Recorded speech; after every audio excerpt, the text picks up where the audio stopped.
And welcome to episode 349 of Geektown Radio. We are back once again after an extended break whilst I was on holiday, but I have with me... To infinity and beyond! Matt, how are you doing? I'm very good, David. Good to have you back. Yes, how's it going? It's nice to be back. It was, I think this is probably the longest we've ever actually been off. Yeah, you know, because it's been almost a month with the sort of time differences and stuff. So, yeah, I'm glad to be returning. I had a lovely time away in America, which was where I was away on holiday.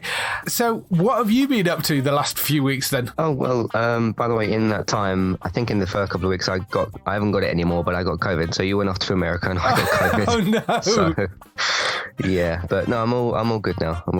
Good. So other than that, yeah, I kept forgetting to ask you this. I remember finishing Foundation. Obviously, that was a couple of months ago, maybe, and I kept forgetting to ask you on Geektown Radio. So I watched Foundation, of course, as well. I got caught up with the first season. You'd seen it when it was actually coming out, didn't you? I watched it like a while afterwards. And I really got into it, really got into it a lot. And I, was talking on, I think, a podcast a while ago about comparing it to other sci-fi shows and stuff. The one sort of recent example of a big sci-fi show is obviously something like The Expanse. Where would you sort of put Foundation with other shows, like specifically with The Expanse? Do you think Foundation's better than that show, or where would you kind of put Foundation with other sci-fi shows?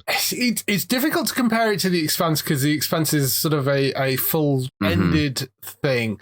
Yeah. I think it's probably closer to something like Westworld in the way that it's structured. Right. In terms of the sort of very complex storytelling. I would think that's a closer analogy for me. Yeah. The way that the story is constructed in both of those, particularly with the sort of messing around with time and the sort of overall feel of it, it's something that you really have to concentrate and focus on. Whereas, I mean, there is a certain amount of that with The Expanse, but I would think Westworld is probably a better kind of comparable to it in terms of sort of whether it's better or worse. I think they're all pretty much on a sort of par, I would say. I mean, The Expanse to me always ended in a way where I felt there was quite a lot more story they could still tell. And I mean, there is because there are more books. But I mean, it finished that story arc, but there is a lot more you could do with that. I believe in the books, it jumps quite a lot forward. So there is potential for them to revisit The Expanse at some point in the future with an entirely new cast. With Foundation, I just thought it was a really interesting, solid first season. Yeah. They've got a lot going on with that show, and I'm so glad they kind of stuck with it and they renewed it. But it is very dense, and there is a lot of messing around with time and things in that, and thoroughly enjoyed it though. I thought it was really, really solid. So I'm looking forward to the second season of that coming out. Do you think that'll be next year for the second season? I would imagine so, yes. I suspect we're a little bit off a second season landing. I don't know exactly, but I would think and you can't rush a show like that, especially. Yeah, I mean, it's like it is like Westworld in that respect of it seems to be every 2 years just because there's so much CG work and all that sort of stuff to do on the show like that. And to be able to correctly write a show like that as well would take a hell of a long time because it's not always about filming. People have to actually make these scripts, make them make sense, make character motivations make sense, and with a show like Foundation that would be incredibly difficult.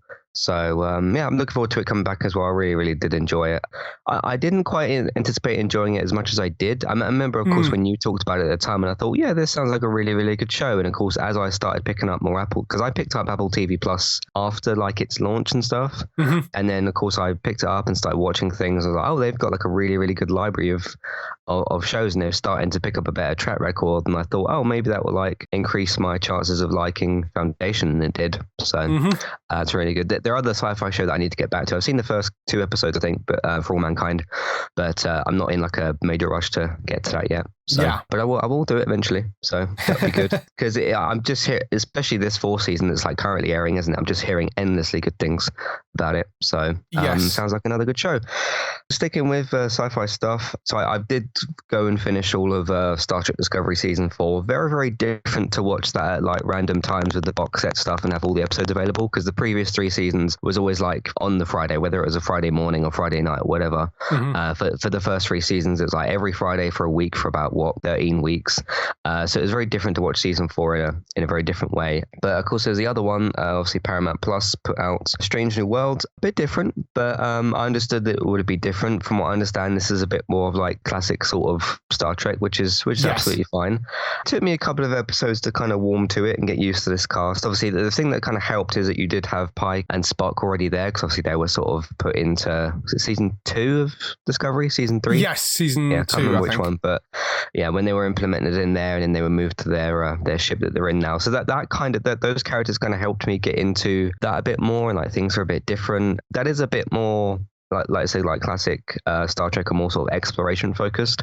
I think one of the show's biggest strengths, which I think is a struggle at the start, but again gets kind of more into things. There's this really interesting sort of like chemistry and like dialogue and stuff between Pike and Spock, because Spock's obviously a bit more like, let's say, kind of unaware of like human emotions and things, the way that he like goes about things and all that, and Pike is a bit more, let's say, socially aware, I suppose, and that creates some like really, really interesting conversations, particularly between Spock and his partner and everything. And then like Pike gets involved with that in certain scenes. That's really good.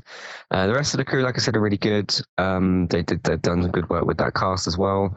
So it's still kind of very early days. We're only like 6-7 episodes or something into this like first season, so it's still very early. But it's good because I watched the pilot episode obviously when that came out, and I thought that was okay. That was a bit rough, but maybe it wasn't just rough. Maybe it was me sort of like completely detaching from the Discovery crew and moving over to this whole new thing. Yeah, I would agree. I think that first episode is sort of them trying to set everything up, and it isn't the greatest episode, that first episode. I think because it's sort of them setting up, them going on this new mission and getting Pike to come back to the ship and all that sort of stuff. So I think it does take a couple of episodes to find its feet, but I really, really like that show. I think it's a solid, it's well written, funny, very much in the vein of the original Star Trek. It's the only show to actually use the original Star Trek theme as well. Yeah, I noticed that. Redone by the brilliant Jeff Russo. It's the first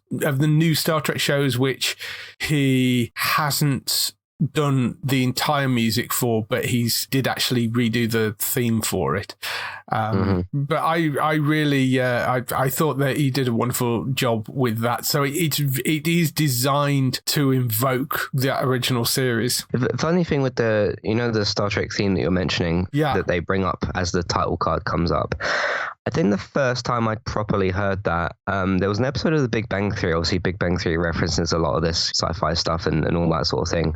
And they've had obviously like Will Wheaton on the show and that sort of thing. I can't remember what the instrument was called, but there's an episode where like Sheldon falls out slightly with the group because he's, Sheldon, and he gets this instrument out which he is playing with his hands, and he was doing this that theme tune part, and I can't remember at the time if he mentioned like, oh, it was a Star Trek theme, or because that episode was a while ago. And then when I watched the pilot episode and that came up, that's where I made that connection. Oddly, because I like when I used to go around my nans and stuff when I was very, very young, there used to be like Star Trek on in the background, but I was probably doing other things because I was obviously very young, so I wasn't like paying attention at that point. So that's kind of the first time I'd oddly sort of heard that theme tune, like from sort of Big Bang Theory episode. That was pretty fun. So other things I've been watching, 911 luckily stayed on Sky for the most part. It sort of there was a day when it sort of disappeared oddly from the thing. We had the 18 episodes of the 5th season on Sky, and I remember at the time you'd mentioned it had come back, and I was like, oh, I went completely past me. I think this season is a lot better than the previous one. For some reason with the previous season 911, it just didn't click as much. And the one of the kind of odd strengths with 911 is when obviously our main characters are being called in to help somebody. These are like red shirts that they get given. They say what their names are and stuff, but they're not like parts of main stories and that. But you really, really care like if the team succeeds and these people live and, you know, all that kind of stuff. And for some reason, I just didn't, I don't know what it was. It just didn't click in the previous season. But in this season, I felt like they really got back their A game, so to speak. There's some like connective tissue from the previous season with Angela Bassett's character. That stuff was like really, really good, really sort of powerful as well. Some strong stuff in there. I just felt like it got back to its strength, and it was really, really nice to see. I didn't think the previous season was bad. It just didn't click as well for some reason as the seasons. I know Lone Star's come out as well, but I've not gotten to that yet because I've only just finished the thing. There was a period on the Now thing where the days were counting down as to when it was going to be gone. It disappeared off of it, and I went to do a search on Now TV, and I found the show on there. It said available with subscription, and for some reason on that day there was this glitch where I would click on it and it froze the whole box.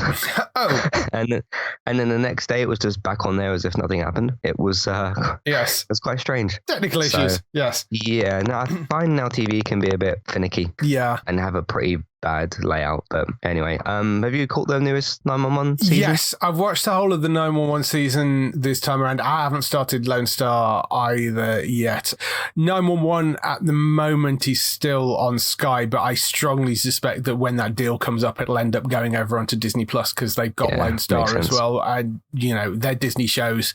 So it seems that they're both going to go back. They're Fox shows, but made by Disney. Weirdly, you've got some of the ABC shows like The Rookie, which isn't actually a Disney-made show. It's a Disney co-production, but it's made with E1.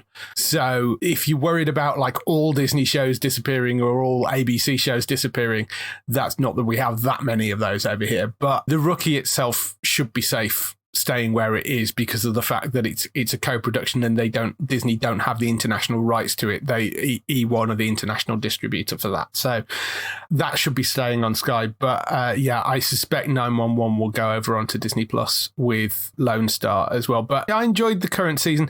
I like the episodes when they theme them to a certain thing, you know, where each sort of emergency is connected in some way, whether it's sort of, you know, death or love or I quite like the way that they do that with some of the episodes, and I think that's where it's one of its strengths when it does that. The chemistry between the main cast is like incredible as well. And you got the little boy, the son in the show as well. He's like really cool. He's great. So I'll tell you something about those shows as well. I don't know what budget they've got because I haven't like looked into that, but they go for broke when they do like set pieces. There's buildings that get destroyed. There's vehicles that crash into things. There's big catastrophes, and it isn't that they don't sort of do, you know, like how The Walking Dead kind of does like big episodes for its premieres and finales and then kind of does like build up stuff. 911 will do something big sort of like mid-season, and they have 18 episodes as well, or 18 usually sort of episodes or whatever. I'm like constantly impressed by, I don't know how much that stuff costs or how much money they've got. Obviously that is a cost thing, but it's really impressive what they're able to do, and they don't sort of turn it into like Sharknado or something. It very much feels kind of realistic and stuff. So that's really, really good. Anyway, that's most of the stuff that I've been up to, apart from a few other things that you've got. So what have you been up to, David? Well, obviously I've been on holiday in America. I was in LA for 3 weeks, so my TV watching has been sort of rather lessened over those sort of 3 weeks because I've been out doing things. I did Disneyland, and more importantly I did California Adventure because I'd done Disneyland before and done the Star Wars section, but I actually managed to get onto there's a ride which had only just opened in Star Wars last time, which was it's something like it's the Rebellion ride. There's one where you can fly in the Millennium Falcon, and there's one where you're a member of the Rebellion trying to escape the Empire, and I couldn't get on that one last time because it had literally just opened and it was just book solid. But I managed to get on that, and that's superb. You're basically trying to escape a planet, and you get sort of shuttled onto this ship, which if you've ever done one of the Star Tours things, it's basically sort of that. So they put you onto this ship and sort of you fly you off the planet, and then get caught by the Empire and tractor beamed onto an Empire ship, and the door on the other side of this pod that you're in opens and you walk out and you're on a Star Destroyer. and there's like stormtroopers all lined up and you're sort of being marched around, and then they take you into a little kind of car thing, and that's a sort of another bit of the ride where you're in this like pod and you're trying to escape through this Star Destroyer to get somewhere safe. But that was just brilliant. It's probably the best of those kind of rides I've been on. It's really well put together. California Adventure has the Avengers Campus, which wasn't open last time I went over there. So I really wanted to go and see that. I'd say not as impressive as the Star Wars campus. They've actually just opened the Avengers Campus in Disneyland Paris as well, which actually, from the footage I've seen, looks like it might be a little bit better than the one that's in the California Adventure in LA. I don't know what it is, but I guess there's more iconic stuff to play with in Star Wars than there is with the Avengers in terms of the location. You know, there's a very distinct visual style to Star Wars, whereas there kind of isn't with the Avengers. But there was still some great fun stuff on the Avengers side. Like they have really good Spider-Man ride where you're kind of helping Spider-Man save this facility where his spider bots have kind of got wildly out of control. So you're using kind of web things to shoot them down, which was really kind of good fun. That's the big main ride there. The other thing is there's an old Disney ride called Tower of Terror, which is a sort of thing that kind of goes up and down, and they've converted that into a Guardians of the Galaxy ride, which is quite good fun, which is an escape out of this sort of prison with the Guardians. So that's quite good fun as well. So the rides were good. Outside, they do these set pieces where it's Spider-Man kind of flipping over building tops and stuff. There's sort of a guy in a Spider-Man outfit, and they do kind of aerobatics over the top of the buildings and things, which is pretty impressive. And they do a thing with, I think it's Black Panther and Black Widow taking down Taskmaster. And they perform that on some of the roofs of the buildings and things as well. So there's all that stuff going on, which is quite good fun. They have a restaurant on the Avengers Campus, which is Pym's Kitchen. And that was brilliant because it's using essentially the premise of it is that stuff is being kind of cooked using Pym particles. So you've got things like soup, but it comes with like one giant crouton, and they've got like burgers which are really, really tiny. So they're like sort of bite-sized little burgers and stuff. So there's also, they've messed around with the sizes of all the food. That's quite good fun as well. So yeah, I mean, there's lots of fun things going on, but I know a lot of people wouldn't be able to go over to LA, but as I say, they've just opened the Avengers Campus in Paris, which might be a sort of viable thing for people to go and do fairly easily. Worth going to look at, certainly. I also built a lightsaber over in the Star Wars thing, which is something that I didn't get a chance to do last time as well, and that's really good fun. I mean, it's not cheap, but you do get a very solid, decent, well-built lightsaber out of it, and you get to kind of go in and build all the hilts from parts yourself, so they're all completely unique. There's lots of very cool stuff over in Disney, so I went and did that. I did a studio tour around Paramount as well, which, mentioning the Rookie earlier, interestingly, the Rookie films at Paramount, not at Disney's own studio. They've pretty much taken over half of Paramount to film the Rookie and the Rookie Feds, the spin-off series. Because I was looking through, they have a board as you go in to show you what's filming at the studio at the time of your tour, and literally half the stages were the Rookie running on there or the Rookie Feds. So I thought that was kind of interesting that that's where they're filming all that. I also went to saw a baseball game for the first time, which is it was an interesting experience. I mean, fairly enjoyable. Started off a bit slow, but, you know, kind of got into it towards the end. They do sports quite well. In terms of TV, I've caught up with Better Call Saul since I got back because it's on AMC over there, and I was having problems getting a VPN to switch over onto Netflix UK. So I couldn't watch that until I got back. Those returning episodes have been spectacular. spectacular so far. They're killing people off left, right, and centre. Each episode is sort of wrapping up a plot point. You can tell that it's kind of coming to the end of the series. So, I've been really enjoying that so far. How's it been going for you? Because obviously you've been doing the Better Call Saul podcast solo for the last couple of weeks. Yeah, it's been really, really brilliant. Obviously, we'll have a few things to talk about when you come back this week. But no, it's been brilliant. We're really like into that end game portion. Like we only have 4 episodes left now, I think. So big things are happening that are putting things into place. It's really feeling like that end game point, and it's pretty amazing. And we're starting to get a few of those answers that we've been looking for. Yes, yeah, you are starting to see how things are slotting into place and how they're removing characters and setting things up for that final stretch. So it's really been spectacular, that. And what else would you expect? But it's been really good. Miss Marvel also came to an end whilst I was over there. Those I did actually manage to watch because the Disney Plus account worked over there. So I did actually get to the end of that. So. Yeah, same apart from the fact that you don't get all the Star shows on the US version. I really enjoyed that as a series. I thought they did a wonderful job, very inclusive stuff of the family without sort of being too over the top with it.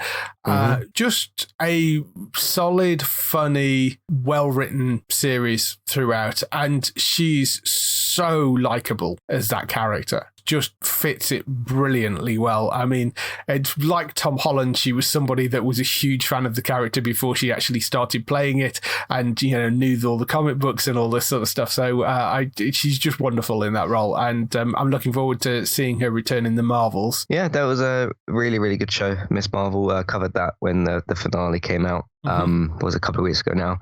Culturally, very important show, very interesting show for Marvel. Obviously, naturally, over time, when you run a cinematic universe for 14 something years, you start introducing different types of people, different people from different backgrounds. Obviously, we got Black Panther coming out as well, which is important for all that. Even as far as, the dances at different weddings and the music and like kind of embracing that culture and stuff, I thought was brilliant. But as you said, even it's not like entirely about that. Obviously, there is a Marvel story to be told and a superhero story to be told. And they did a fantastic job with that. I've continued to really enjoy them introducing these new characters. Like we had Moon Knight and we've had Miss Marvel on that, and Kate Bishop has come in and stuff. We're about to have obviously She-Hulk, so we're in a good time with the MCU right now, and especially with Miss Marvel. That was really enjoyable, really, really good. Yes, we'll be talking a bit more about the MCU in the news because of course it was San Diego Comic-Con this weekend, so there's a lot of stuff that came out of that. The other thing was Stranger Things as well, which came to the end of its 4th season. Really solid again. They do such a wonderful job with that show, and I think they really nailed it again for the 4th season. I'm very much looking forward to the sort of concluding it with the 5th season, which is probably going to be a couple of years away, I think. But they actually talked about some of the things that there's a post on the website about sort of some of the stuff that they're doing after the 5th season, because there's a spin-off potentially coming, although it's not going to be anything directly related. It's sort of something else set in the same universe, and they've got a couple of other interesting projects lined up under their production company as well. So I thought they did a stunning job with that 4th season. Yeah, I thoroughly enjoyed it as well. Obviously did a few podcasts on that. I did one a couple of weeks ago, whenever it was, about Netflix and IP, and also taking a look at like what, because obviously they're in competition with HBO, Paramount, Disney, etc., and kind of taking a look at like, okay, Paramount's got very flexible IP like Star Trek. Obviously Disney's got massive brands: Disney, Pixar, Star Wars, Marvel, Fox. There's loads of stuff. Even Star Wars alone and things like Marvel, there's so many things you could do with it. And I just don't know that Netflix has got as many of those things. And the thing is with doing, because we don't quite know about, like, obviously they said about spin-offs and things.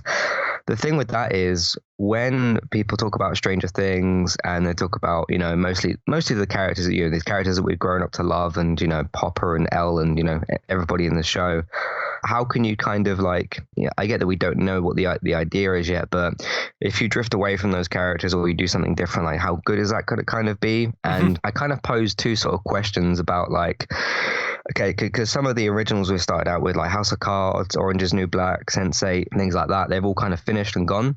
Even in the immediate future, because Umbrella Academy's just shot out its third season, that won't be back for a while, Witcher kind of recently came out. So in sort of the next 2 years until 2024, let's say maybe summer 2024, when season 5 comes out, what does Netflix look like in those 2 years? Because even like Camp Cretaceous, which is a smaller show than that, but even I think that's just come out with its last season.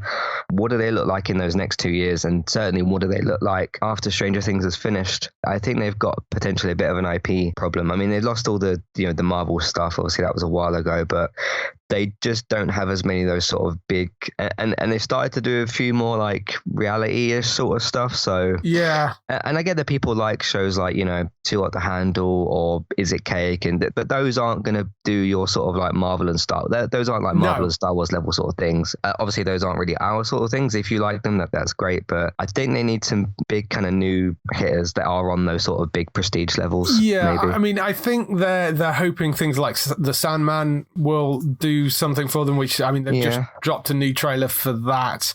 They have still got the Miller World IP. They've got Roald Dahl. What does that contain? That's things like Jupiter's Legacy, but obviously that didn't work particularly well for them, unfortunately. Yeah. But they have got a bunch of other things. I mean, unfortunately, the one big thing that Miller World had is Kick-Ass, and I actually think that's not part of the deal. I seem to remember because of the fact that it had been somewhere else. And Kingsman is the other thing, but that, again, I don't think was part of this deal because it was somewhere else as well. But there are some other things. I mean, there's things like Chrononauts in their Huck. I think they're doing American Jesus is one of theirs, which I think they're doing something on. So there are a few different things which they could potentially might get a hit show out of those. Yeah. Difficult to know. I also think with Umbrella Academy, it got kind of dumped out within Stranger Things, and I think it got a bit lost in the mix. Yeah. Although people that I've heard speak about it, like you and that, have said they really enjoyed it, it didn't quite get the big buzz it probably should have. Yeah. But that's because everybody was talking about Stranger Things. So yeah, I think they should have probably spaced that out a bit more. But timing's not necessarily Netflix's greatest point. For yes, they should have probably spaced that out a little bit more. But never mind. I mean, I did really enjoy that series as well. But yeah, I'm about halfway through Umbrella Academy season 3. No, it's been good. I think it's a really solid season, but like you say, just got a bit lost and buried under Stranger Things, and I'm surprised they didn't, given that's one of their larger titles, they didn't space that out a little bit more. But they have got some other stuff going for them. It's just whether it's enough in terms of IP is difficult to tell right now. Yeah, that's all the stuff we've been doing for the last few weeks. Let's move on to some TV and film news. So we kick off the TV and film news with the renewals, cancellations and pickups. Some of these were cancelled and renewed a while ago, so they're sort of covering the last 3 weeks or so. Night Sky was cancelled at Amazon after one season, which was a sort of sci-fi show, but my God, it was slow. I mean, I watched the first couple of episodes of it, but I just really, really struggled with that show. So I'm not hugely surprised because I think it was probably quite expensive to create, and it's just very, very, very slow, unfortunately. So that's got canned after one season. Gentleman Jack has been cancelled by HBO, which was it was a BBC HBO co-production, I think that.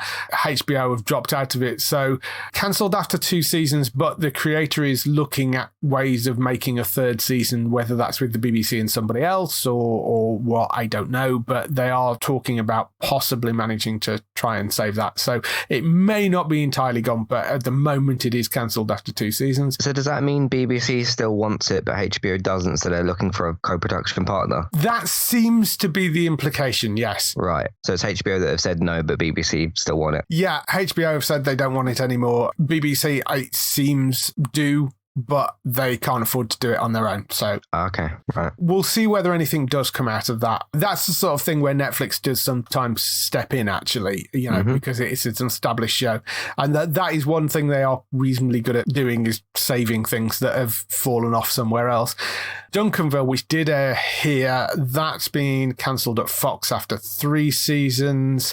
A couple of more painful ones. Time Traveler's Wife cancelled after 1 season by HBO, which I was really upset about because I thought that was brilliant, that first season.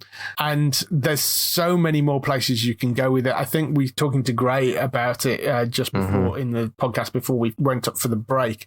And we were talking about whether that was going to get renewed or not. And unfortunately, it hasn't been because they're not even, I think, through the book. It's not like the first season was the book and they were going to do something else. I don't think we're even anywhere near through the book from what he was saying.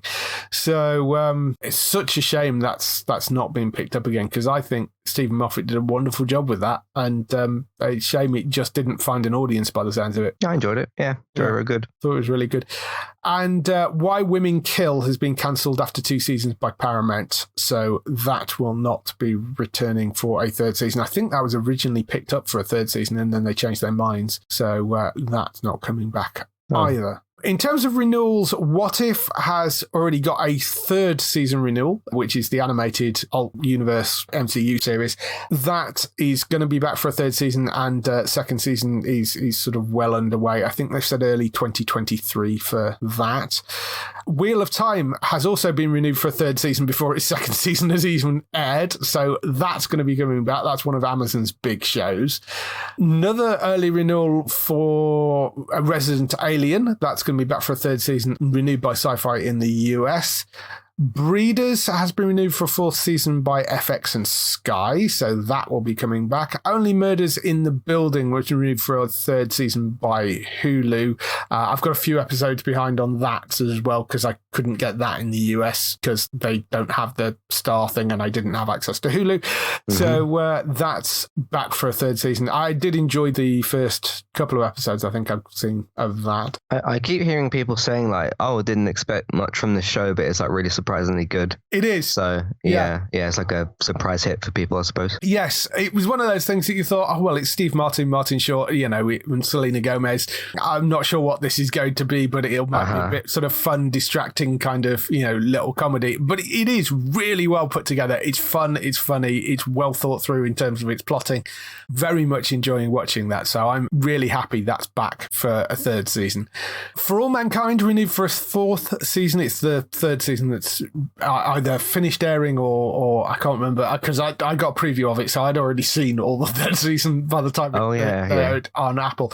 But that has been renewed for a 4th season, which I'm very happy about, and it's going to have another 10-year time jump in it. So that presents an interesting sort of thing because I think that will probably mean the 4th season will be likely the last season with the main cast in the sort of main roles. Otherwise, you're going to have like Joel Kinnaman in makeup playing a kind of 90-year-old astronaut, which doesn't kind of work, I don't think. So it's going to have to be a multi-generational thing. And they have brought in some younger characters, but it is going to be one of those shows that if it goes for sort of 6-7 seasons, you are going to have to lose some of those, more of those original cast members moving forward purely because they age out of it if you're going to jump 10 years every time. But I really love that show. I'm glad that's coming back.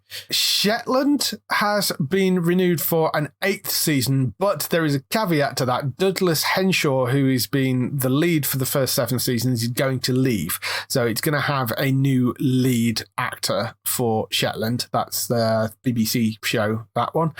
Criminal Minds has officially been revived. That's been on and off the cards for ages. There were rumours that they kind of changed their minds and they weren't going to do it, but they've officially ordered, I think it's a 10-episode series for Paramount Plus. Unlike the normal Criminal Minds that I think was a sort of case of the week thing, this one is going to be one case that runs over 10 episodes. If you're a fan of Criminal Minds, that will be an interesting revival series to look out for, and that's on Paramount Plus. Evil, also on Paramount, that has been renewed for a 4th season, although over here it goes out on Alibi. And Magnum P.I., while we're off, was saved by NBC, and they ordered 20 new episodes split into 2 seasons, so 10 episodes per season. So it's a much shorter run, but sometimes that's a blessing in disguise because there can be a lot of filler episodes in those sort of shows.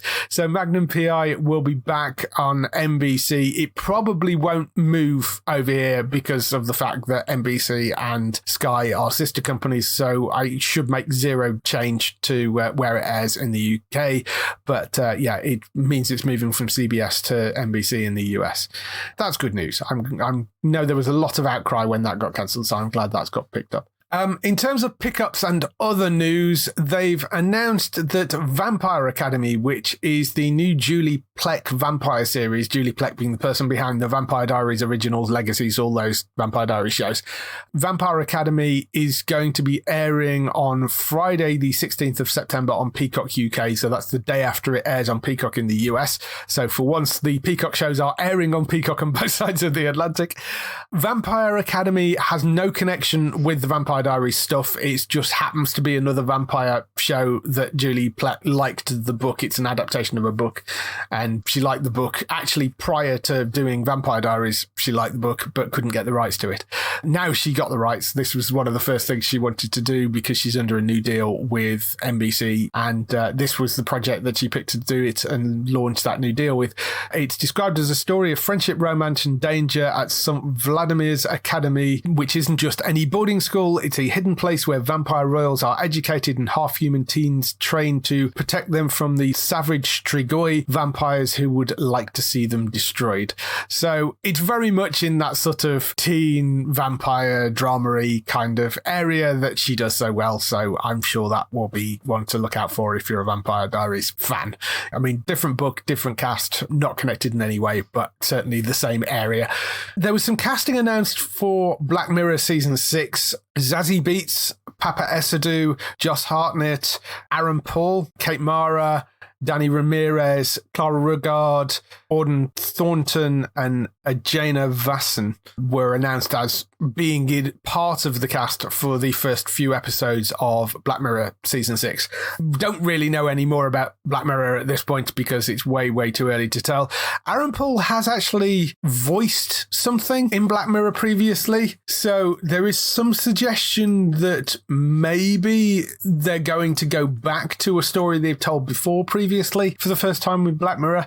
Whether that is true or not, don't know. But in Season 4, the USS Callister episode, which picked up like 4 Emmy Awards, which starred Jesse Plemons in the lead role. That was the one about the VR gaming company that the guy was basically had created virtual copies of his staff and was abusing them in this sort of VR virtual Star Trek type world. Yeah. At the end of that, there is a character that they encounter called Gamer 691, which was voiced by Aaron Paul. So there is a suggestion that maybe they're going to go back to that universe and that episode, and maybe he's playing that character again. It may not be the case. It may be that there is something entirely different coming for that, because one of the things apparently when they got him to do that voiceover role, apparently Aaron Paul is a huge fan of Black Mirror and said, look, I'll do the voice as long as it doesn't preclude me from going back and starring in another episode, because they'd asked him to be in that episode and he couldn't commit to anything more than a voice at the time because he was filming other stuff.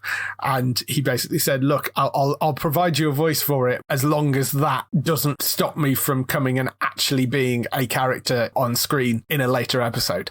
So it could be that he's playing something completely new. It could be that they're going to go back to a story for the first time, but we'll have to wait and see with that. And the other bit of casting news was Ironheart, and Alden Ehrenreich has joined the MCU series on Disney Plus, which is Ironheart's the one about the young girl who creates the most advanced suit of armor since Iron Man. Yeah, Riri Williams is her name? Yes, that's the character's name. So that was the young Solo guy, wasn't it? Yes, it was. And he was great in that film as well. Yeah. And the bosses at Star Wars, their takeaway from the fact that Solo didn't do as well as it was they shouldn't go back and recast the iconic characters. And you're like, no, that's not the problem that was the issue with Solo. Solo basically was a story issue and the fact that you messed around with the directors. The one thing that really worked in that was the casting was brilliant. Yeah. Donald Glover was great. Alden Ehrenreich was great. The casting was superb. So that wasn't the issue. That's entirely the wrong takeaway for that. There is no reason why you couldn't do a Solo TV series with Alden Ehrenreich taking that role over.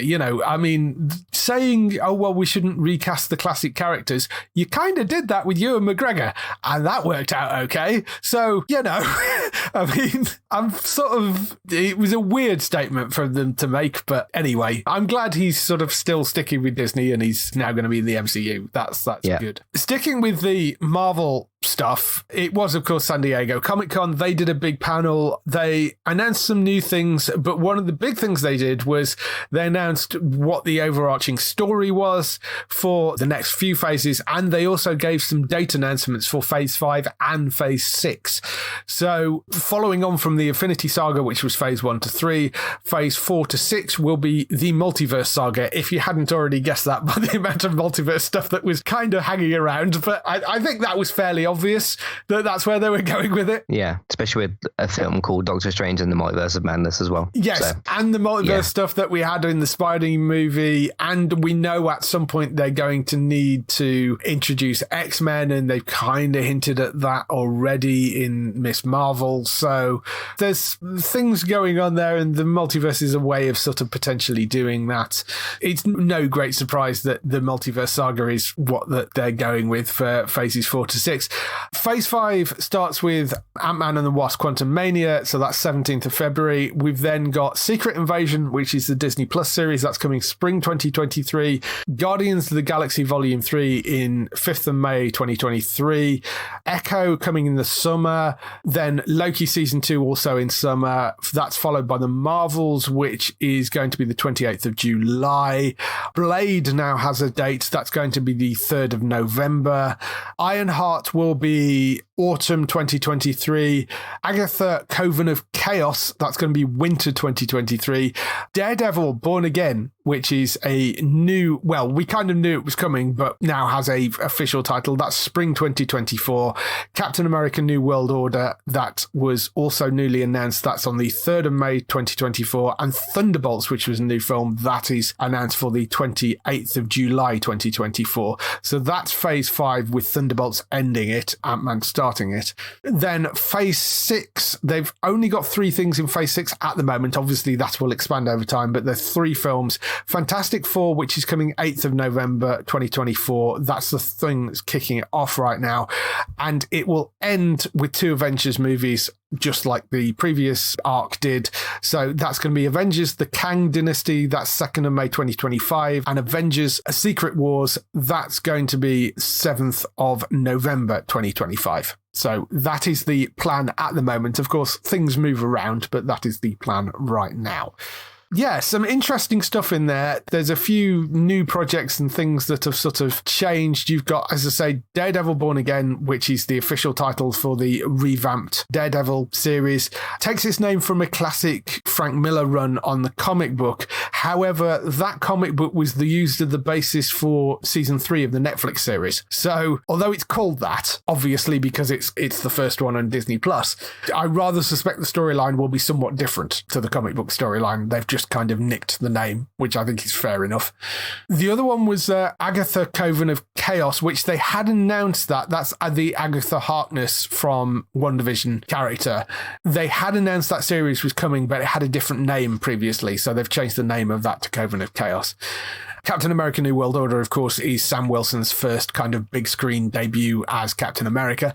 And the Thunderbolts, which is the sort of interesting newly announced one. Thunderbolts, if you don't know those, they are described as introducing an exciting new group of heroes. But assuming it follows the comics, the team mainly consists of reformed supervillains. That's sort of an interesting setup. It's going to be written by Eric Pearson, who's the guy that wrote Thor Ragnarok and Black Widow. In the comic books, so many people, there's been various versions of the team, but Baron Zemo was one of them. You know, we've seen him on screen. Obviously, Deadpool has been in there, Hawkeye, Bullseye, Green Goblin, Luke Cage, Ant-Man, Black Widow, Ghost, Crossbones, Punisher, Ghost Rider, so many more as well. So there's a lot of potential for them to pull some existing characters that we've already seen on screen into this. I don't know where they're planning on going with it, but you could make a case for this being their kind of Suicide Squad. Yeah, that's what I've heard about Thunderbolts. It could be a really good, interesting, R-rated, out-and-out, really fun, over-the-top film. And given that you've got Eric Pearson writing, who wrote Thor Ragnarok, which was one of the best of the MCU films, just with over-the-top silliness, I think that could be really interesting. We'll have to see which characters they pull in. I mean, Zemo would be the obvious one, because I think he was the one that set up the first Thunderbolts team. That would be an obvious one to kind of pick up. But you have got other smaller characters that we've had around. Like, I mean, you could put Luke Cage in there. You could, I can't remember whether Crossbones is still alive or not in the MCU at this point, but Punisher certainly would be one that you could pull across. Would be a good way of introducing him back in. Ghost, which was Hannah John Carmen character, you could put her in. You could bring back in Green Goblin. You could bring back in Bullseye. So there's a lot of potential there, I think. Yeah, it was a really, really good showing from Marvel, to say the least. You know, when you go to SDCC, which is the big one, that's where you get your big Marvel and DC and whatever, and they come and one of them announced a bunch of things, the other one didn't really do anything. When you go to SDCC and you say, hey, we know about Fantastic Four, but here's a date for that, and oh, by the way, we're making 2 Avengers films and all this other stuff, but like we're going to lay out everything for you. The very interesting thing, because I did a podcast discussing DC and Marvel's thing where I had a bit of a moan about DC stuff, but there you go. If you think about, like, because you've got reveals obviously at these conventions and stuff, like who's making what films, what are they going to be, how exciting is all this information. So if you think like about maybe like a poker game or something where you've got your hand of cards, what you want to play, and they've got their cards for Avengers, they got cards for Fantastic Four, didn't even need to bring out the X-Men or Mutants card. That's one where like Marvel came out so strong and they're like, hey, here's 2 cards for 2 Avengers films. Okay, you know about Fantastic Four, but here's like when it roughly is.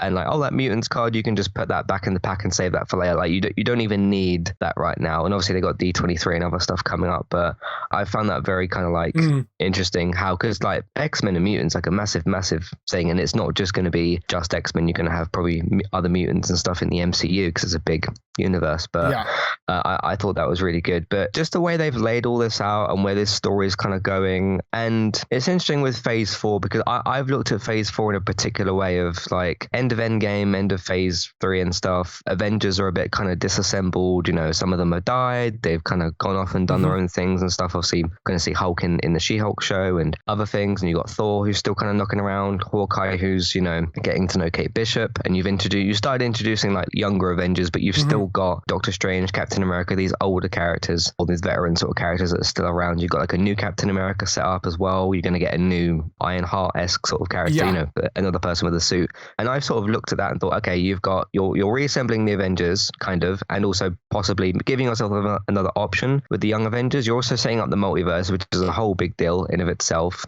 And you're going to eventually get to probably Galactus, Kang, Doctor Doom, all these other sort of things. So as much as like Phase 4 so far of what we've seen has just been a rebuilding phase. Yeah. And I think, audiences can get impatient and things, and you have to wait you can't just like, hey, Avengers Endgame, and then next year here's another Avengers film and keep going. You've got to sort of like pick the pieces back up and see where you are. So looking at all this kind of stuff and seeing where they're going, I've just sort of been sitting back and, letting all this kind of happen.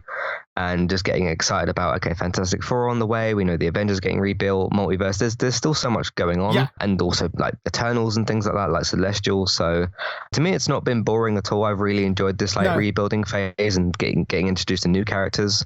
I love the way that they laid everything out.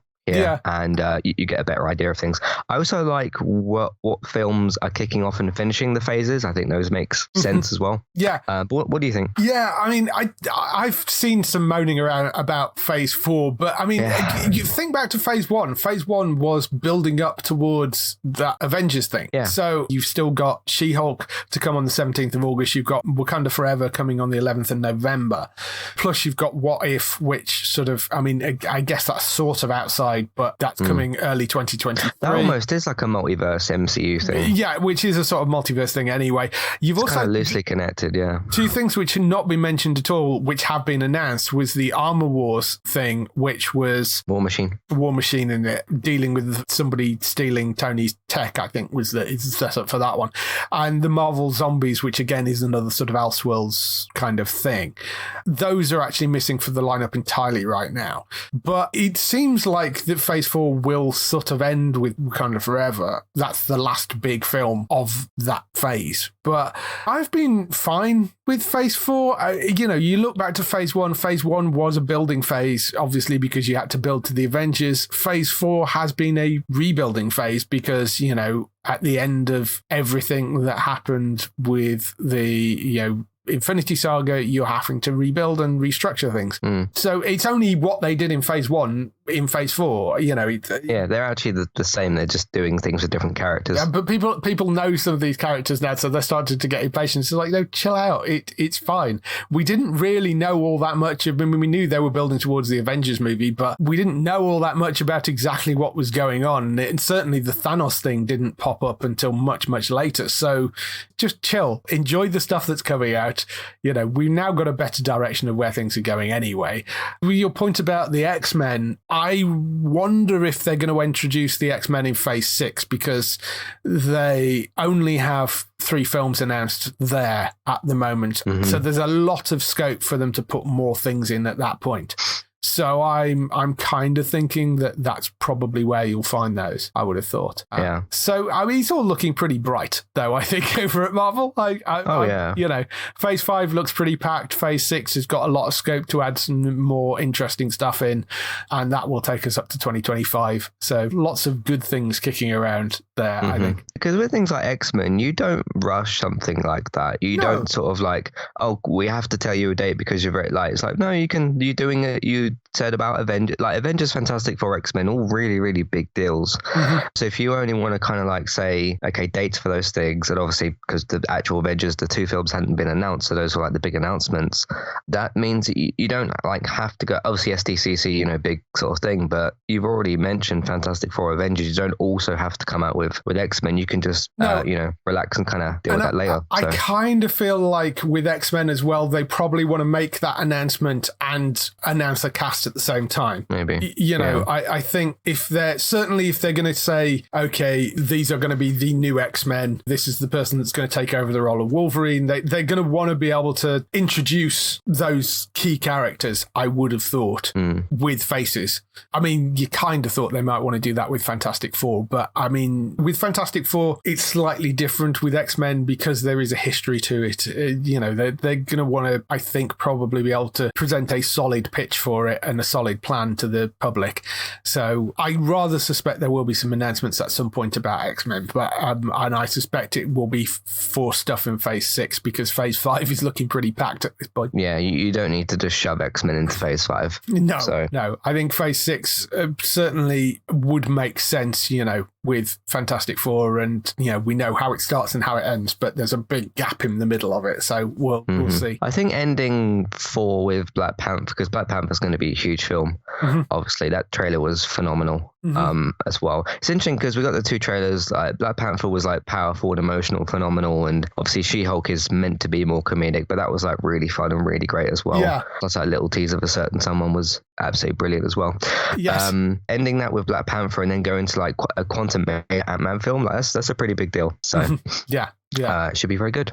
Yeah, should be excellent. Yeah. What did you think of DC's stuff, by the way? I barely saw any DC stuff from that. I mean, they had some trailers. I think they did a trailer for Black Adam. They did a trailer for Shazam, but that was the only things I really noticed. There weren't any huge announcements as far as I'm aware. No, they didn't announce anything. So I'm kind of apart from they said Zack Snyder's coming back, but for a Teen Titans cameo, which is whatever, So This is not what you wanted to hear. I mean, The Rock seemed like he had a good time. Dwayne Johnson, he had a good time on stage. I'm sure he did, and I love Dwayne Johnson. He seems like a wonderful human being, but I find it very difficult to get overly enthused unless they come out and said, okay, this is our plan, this is what we're doing, whatever, Which and you're talking to somebody who is much more of a DC fan than a Marvel fan in the comic book world. But right, yeah.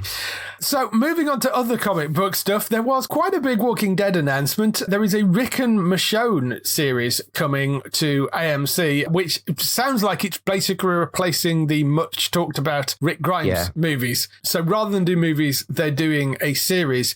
What's quite interesting about this announcement is the press release specifically says the drama will begin with 6 episodes in 2023, implying that it isn't a 6 episodes and we're done thing, implying that it's going to be an ongoing show, not a limited series, which I thought was kind of intriguing. And, 6 episodes at a time, I can sort of see Andrew saying, okay, yeah, I can do that. I'm happy enough to come back, do 6 episodes, go home again.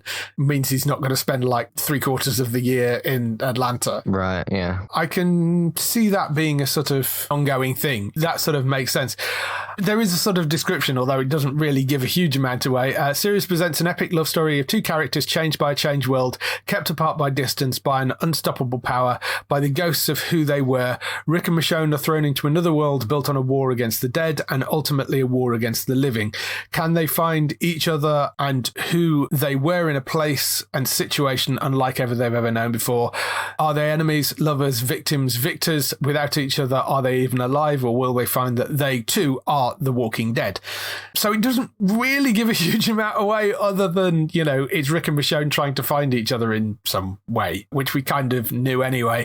It is going to be from Gimbal, apparently, who is serving as showrunner. So, but the fact that it's 6 episodes might actually stop him doing this sort of, here's a big cliffhanger to end on, and now we'll present something else for the next episode before resolving it. So that might actually give him, he might be a bit more focused with the fact that it's 6 episodes at a time. So yeah, this was a brilliant announcement. We knew in some way, shape, or form Rick and Michonne had to come back. We just didn't know, because obviously we knew about the Rick films, which this has been converted into this.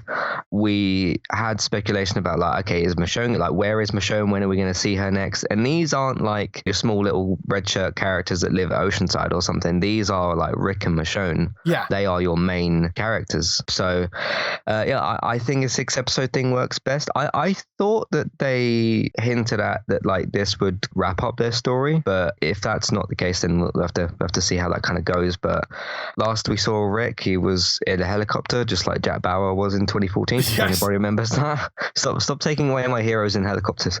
We still have no idea where Jack. Well, we know he's in Russia, but anyway, I still miss 24.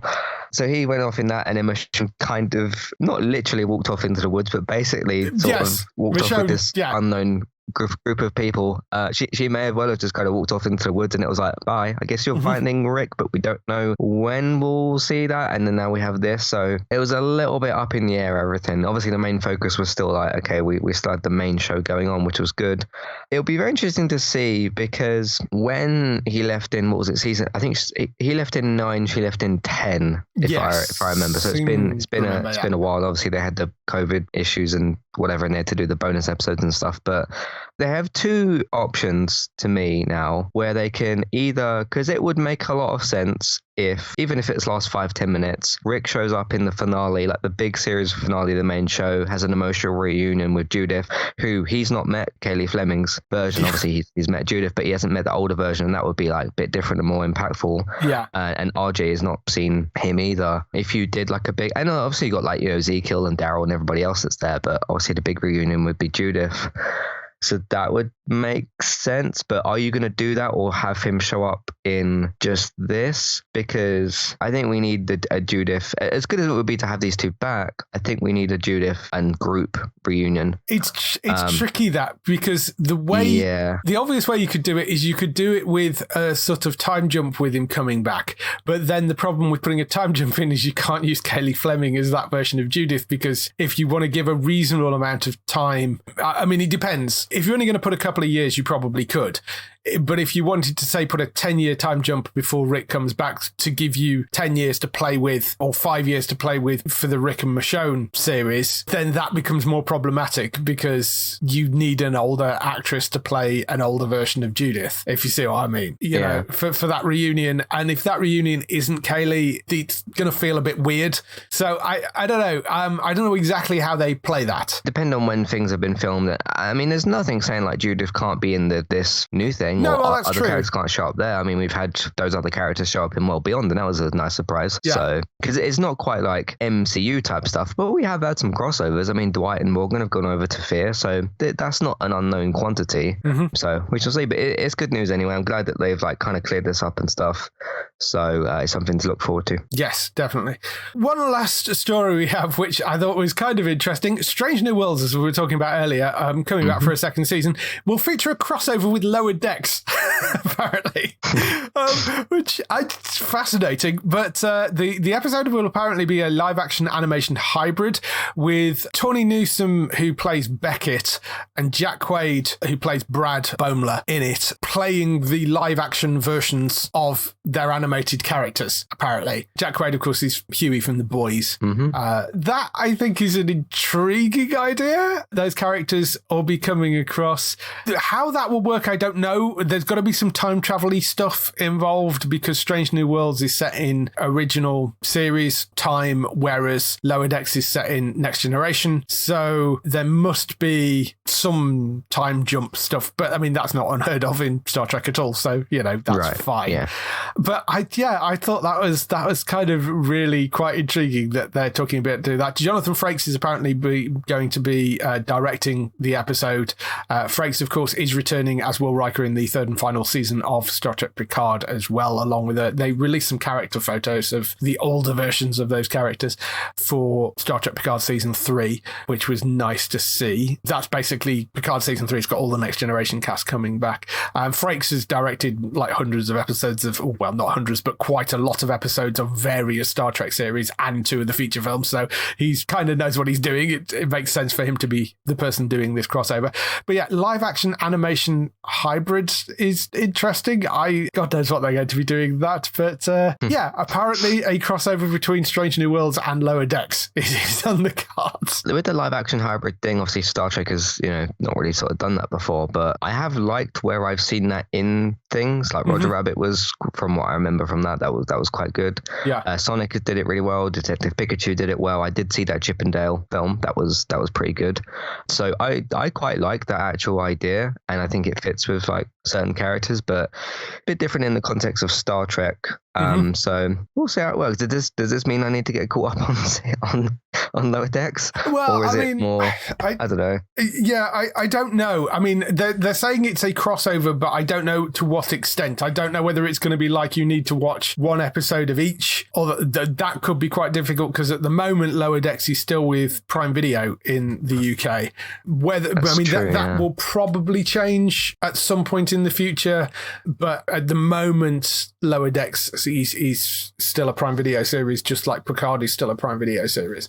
So, because that's going to be awkward. Although, I mean, they do air Lower Decks the day after it airs in the US. So, I mean, they are airing it concurrently. It's going to be a pain if you haven't got a Prime subscription and you have got a Paramount Plus subscription, or whichever way around. So, it could be a case of they're just crossover in terms of mixing the characters, and it's all in one show. We'll see. With the Picard stuff, because I kind of dropped out halfway through season 1. So with these old characters coming back, like the legacy ones, and that's the last season. So is that like the last we're going to see of those characters? Not necessarily the end of those. It's possibly the last we'll see of Picard, maybe. But I mean, best will in the world, Patrick Stewart isn't getting any younger. But so I suspect it's certainly the end of that as a regular series. You may see those characters pop up at some point in the future in some other capacity, possibly. Okay. I mean, you could get a sort of Will Riker series potentially. I mean, if Frakes wanted to do that, that would be an interesting kind of other thing to spin off. But certainly this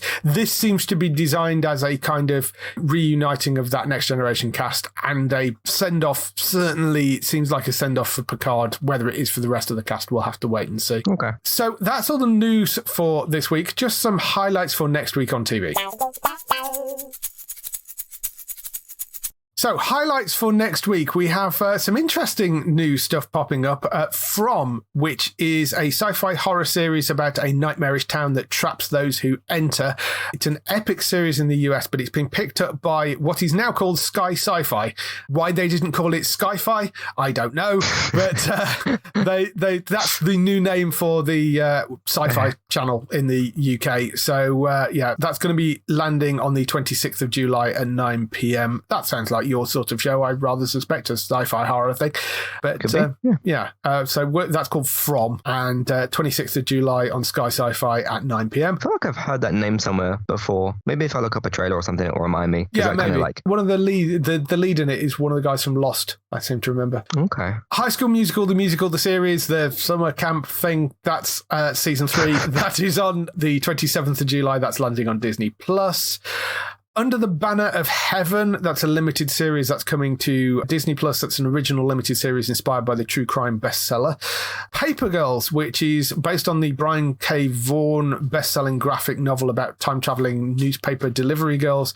I really love the book for this, and I think this could be a really good series. It's got a kind of Stranger Things vibe going for it, but that's coming to Amazon Prime Video on the 29th of July. There is a show called The Resort, which is a multi-generational coming-of-age love story disguised as a fast-paced mystery about the disappointment of time. That is coming to Peacock on the 29th of July, so you can go and check that out. That's The Resort. Surreal Estate, which is also coming to Sky Sci-Fi. That's on the 30th of July at 9 p.m. This is sort of a bit X-Files-y. It's a real estate agent and his elite team of specialists who handle cases that nobody else can, haunted and possessed houses that literally scare would-be buyers away. It sounds like it could be a comedy setup, but I think it is actually a drama. That's called Surreal Estate, that one, 30th of July on Sky Sci-Fi at 9 p.m. And on the 1st of August, La Brea finally gets a UK air date, randomly on Paramount Plus, which is slightly odd given it's an NBC show. So I don't know why it's on Paramount, because as far as I can tell, Paramount have zero things to do with it. It is purely an NBC series, so it seems like it's something they bought in. My only thinking is that there was possibly some horse trading went on, where they sort of said, okay, well, if you give us these CBS shows to air on Sky, we'll give you La Brea to air on Paramount Plus. I'm guessing that's possibly what happened, but La Brea is that wonderfully bonkers sounding show where this big sinkhole mysteriously opens up in the middle of Los Angeles, trapping half the family in a primeval world underneath. It has been renewed for a second season, because it did sound like it could be a one season and done show, but it has been renewed for a second season, so it is coming back. It seems like it's going to be wonderfully fun, silly, fun yeah. Sci-fi series. So that's La Brea. That is coming to Paramount Plus on the 1st of August. It's dropping as a box set, I think, as well. You'll be able to go and binge your way through that on Paramount Plus.